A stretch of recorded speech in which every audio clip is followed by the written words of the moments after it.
જય માતાજી, જય શ્રી કૃષ્ણ। કેમ છો બધા યુટ્યુબ ફેમિલી મિત્રો? મજામાં ને? મજામાં જશો તો જો આપણે હવે મોર્નિંગ થઈ ગયું છે અને કામકાજ કરવા વળગી ગયા છીએ મોર્નિંગમાં ફ્રેશ થઈને।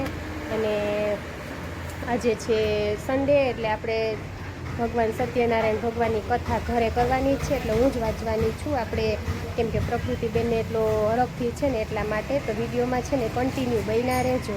તો પ્રકૃતિબેને સરસથી ગણપતિ બાપા બેસાડ્યા છે ને, તો આજે એની આપણે સત્યનારાયણ ભગવાનની કથા કરવાની છે।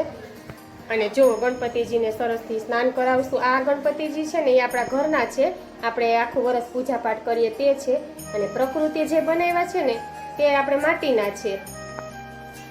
જો આપણે ગણપતિજીને સરસથી પાણીથી, પંચામૃતથી, સિંદૂરથી સરસથી આપણે અભિષેક કરીએ છીએ।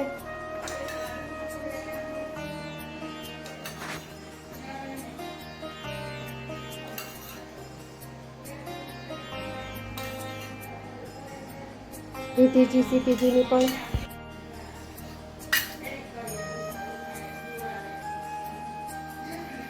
જો આપણે નવરાવાના, જો આપણે સરસથી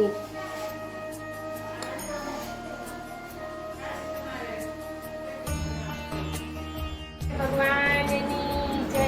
જો આપણે છે સત્યનારાયણ ભગવાનની ઘરે બેઠી કથા કરીએ છીએ, એટલે હું વાંચું છું તો આપણે છે ને પહેલો અધ્યાય ચાલુ કરીએ છીએ। તો એકદા નેમિષારણ્ય ઋષિય સોનકાદય, એટલે કે અયોધ્યા પાસેના નેમિષારણ્ય વનમાં એક સમયે સોનક વગેરે ઋષિઓ મળ્યા હતા। તે બધા ઋષિ મુનિઓએ સર્વ પુરાણોને જાણનાર સૂત નામના પુરાણીને પ્રશ્ન પૂછ્યો કે હે મહામુનિ, ક્યુ વ્રત અને તપ કરવાથી માણસ ધારેલું મન વાંચિત ફળ મેળવી શકે? ઉપકાર કરવાની ભાવનાથી વિવિધ લોકમાં ફરતા ફરતા મનુષ્ય લોકમાં આવ્યા। જુદી જુદી યોનિઓમાં ઉત્પન્ન થયેલા પોતપોતાના કર્મોથી દુઃખિત કયા ઉપાયે થાય એવો મનથી વિચાર કર્યા। જેમના શરીરનો વર્ણ ગૌણ છે, શંખ, ચક્ર, ગદા, કમળ અને કંઠમાં વનમાળા શોભે છે અને જે 4 હાથવાળા છે, એવા સર્વોત્તમ ભગવાન શ્રી નારાયણના દર્શન કરી નારદજી તેમની સ્તુતિ કરવા લાગ્યા। જેમનું સ્વરૂપ વાણી તથા મનથી પર છે અને જેમની શક્તિ અનંત છે, તેવા ભગવાન આપને મારા નમસ્કાર હો। જેમને આદિ, મધ્યા કે અંત નથી, જે નિર્ગુણ છતાં સ્વરૂપ છે, જે બધાના આદિ છે અને ભક્તોના દુઃખોનો નાશ કરે છે, તેવા આપને મારા નમસ્કાર હો। નારદજીની સ્તુતિ સાંભળી શ્રી વિષ્ણુ ભગવાને નારદજીને કહ્યું કે હે નારદજી, તમે શા માટે? ભગવાનની કૃપા પ્રસાદે પુષ્કળ ધન ધાન્ય વગેરે મોટી સંપત્તિ મળી છે। તે બ્રાહ્મણ પાસેથી આ વ્રતની વિધિ જાણી કઠિયારો ખૂબ જ આનંદ પામ્યો। તેણે પ્રસાદ ખાઈ પાણી પીધું અને પછી હરખાતો તે શહેર તરફ ગયો। તે કઠિયારો સત્યનારાયણ દેવનું મનમાં સ્મરણ કરતો વિચારવા લાગ્યો કે આ લાકડા શહેરમાં વેચતા આજે મને જે ધન મળશે એ ધનથી હું સત્યનારાયણ ભગવાનનું ઉત્તમ વ્રત કરીશ। એમ વિચારી એ કઠિયારો લાકડામાંથી હે ભગવાન, મારા સ્વામી તથા જમાઈના અપરાધને ક્ષમા કરવાને આપ યોગ્ય છો। વ્રત તથા પૂજનથી સત્યનારાયણ ભગવાન સંતોષ પામે। વ્રતથી સંતોષ પામીને સત્યનારાયણ ભગવાને રાજા ચંદ્રકેતુને સ્વપ્ન દેખાડ્યું અને તેમાં જણાવ્યું કે હે રાજા, તે કેદ કરેલા બંને વાણિયાઓને સવારે તું છોડી દેજે। તેનું જે ધન તે લઈ લીધું છે તે બધું તું પાછું આપી દેજે। જો તું એમ નહીં કરે તો તારા રાજ્ય, ધન તથા પુત્રોની સાથે તારો હું નાશ કરીશ। રાજાને સ્વપ્નમાં એમ કહીને સત્યનારાયણ ભગવાન અદૃશ્ય થયા। સવારના સમયે રાજાએ પોતાના સંબંધીઓ સાથે સભામાં બેસી સ્વપ્નની વાત કરી અને પોતાના માણસોને આજ્ઞા કરી કે કેદમાં રાખેલા બંને વાણિયોને તરત જ છોડી મૂકો। રાજાનું વચન સાંભળી સિપાહીઓ તે બંને વાણિયાઓને કેદખાનામાંથી કાઢી રાજાની પાસે લાવ્યા અને વિનય સહિત જણાવ્યું કે હે રાજન, આ બંને વાણિયાઓને બેડીઓથી મુક્ત કરી તમારી પાસે લાવ્યા છીએ। બંદી ખાનેથી છૂટેલા બંને વાણિયાઓને રાજા ચંદ્રકેતુને ઘણી નમ્રતાથી નમસ્કાર કર્યા, પરંતુ પેલા બની ગયેલા વૃત્તાંત યાદ કરી ભયથી વ્યાકુળ બની તેઓ કંઈ બોલી શક્યા નહીં। વાણિયાઓને જોઈને રાજાએ આદર સહિત આ વચન કહ્યું। આ બંને વાણિયાઓને આજ સુધી દેવયોગે આ મોટું દુઃખ પ્રાપ્ત થયું હતું, પણ હવે કોઈ જ ભય નથી। રાજાએ તેમની બેડીઓ તોડી નાખી, બંધનથી મુક્ત કર્યા અને હજામત કરાવડાવી અને સારી રીતે સ્નાન કરાવ્યું, વસ્ત્ર તથા ઘરેણા વગેરે પહેરાવી સંતુષ્ટ કર્યા અને પાપોનો નાશ પામશે। હે મુનીશ્વરો, હું તમને પૂર્વે જેમણે સત્યનારાયણ ભગવાનનું વ્રત કર્યું હતું તેમના પુનર્જન્મ ક્યાં ક્યાં થયા છે તે તમને હું કહું છું. મહાબુદ્ધિશાળી સંતાનદ નામનો બ્રાહ્મણ સત્યનારાયણ ભગવાનનું ઉત્તમ વ્રત કરવાથી બીજા જન્મમાં સુદામા નામનો બ્રાહ્મણ થયો હતો. તે જન્મમાં ભગવાન શ્રી કૃષ્ણનું ધ્યાન ધરી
જો આપણે સરસથી ભગવાનની આરતી બોલીએ છીએ અને બાને છે ને મજા નથી, એટલે બા આપણે કથા સાંભળવા તો બેઠા છે પણ બાની તબિયત બગડેલી છે.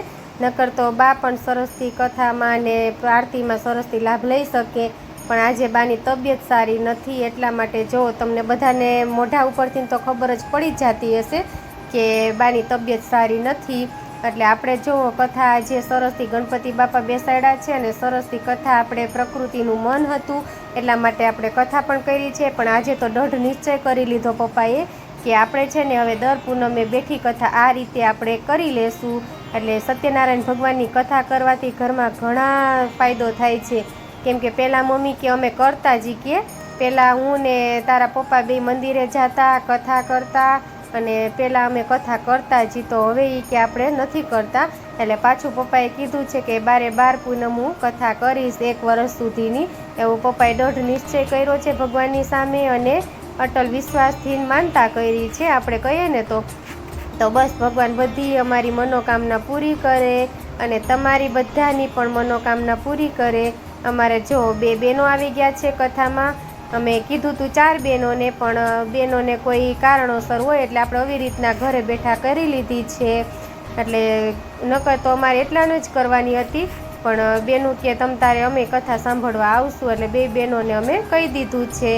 તો બસ બધા દર્શન કરી લ્યો ભગવાનના, અને બધા ભગવાન દર્શનનો લાવો લે છે બધા. જો અમે અમારા પ્રકૃતિબેન અને અમારા અનામિકાબેન પણ જો સરસથી દર્શન કરે છે.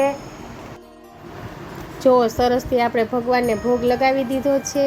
આપણે મહાપ્રસાદ ને સરસથી જો ભગવાન સત્યનારાયણ ભગવાનની કથા પૂરી થઈ ગઈ છે, આરતી પણ ગવાઈ ગઈ છે અને આપણે સરસથી ભગવાનને ભોગ લગાવી દીધો છે. જો તમે જોજો સત્યનારાયણ ભગવાનનો પ્રસાદ એટલો મીઠો લાગે છે કે તમે એનો પ્રસાદ ખાવાથી ને પણ તમારા ઘણા દુઃખોનો નાશ થાય છે.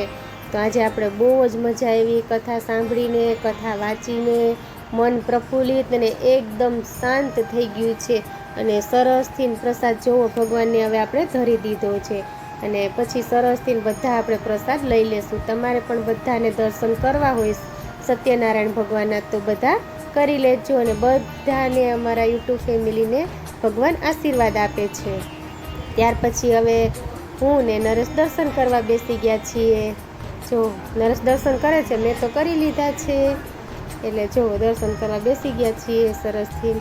અને આપણે જોઈએ છીએ કે આપણા બેન ફોટો પાડે છે ને તે આપણે જો આજે સત્યનારાયણ ભગવાનની કથા કરી લીધી છે. તમને બધાને મારો વિડીયો કેવો લાગ્યો છે તે જરૂરથી જણાવજો.